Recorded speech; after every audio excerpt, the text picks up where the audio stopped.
garaa koo siif kenne akka meeshaa taphaana taphatte ati isa taayetti yaadde garuu sagalee qofa fadde amma baruutu faa jira akka waan badeefi barbadaa'etti akkamitti soolatti garagalchita akkam voidnatti daga'amu naadiste ati mi'aawaa turte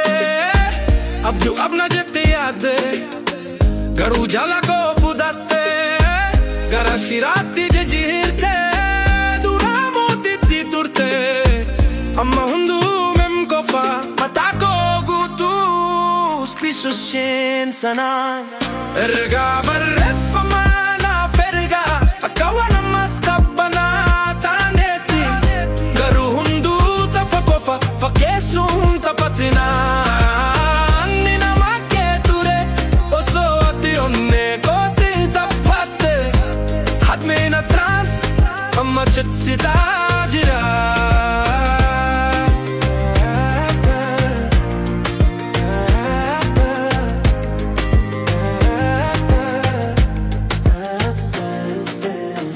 Tukubbii karuura dhugaa maraataa tufaa jira bara bara qabna jedhe yaade ati garuu keeroo waliin ajjefte hundaana maraate mallattoo hin argine amma sararaa hunda qabsee jabeessee raappii gochaa jira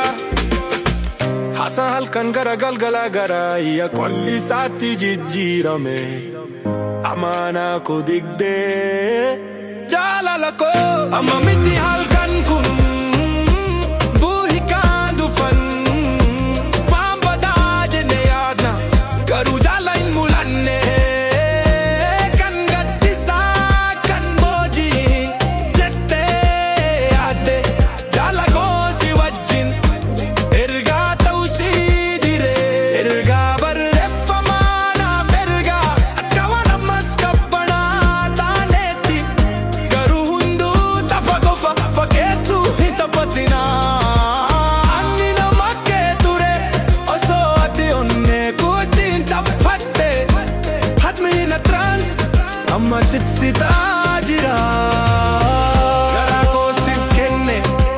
guutuu fi fagoo dhabe hedha yaadni keenya jabiisee jira ammas walitti deebi'uuf karraa keenya ija onne sirraa dhaga'amuun si jiraatu iraafu garaa koo siif kenne jaalala koo abjuu haa ta'u garuu jaalalli hin dhumne ammas jabaata.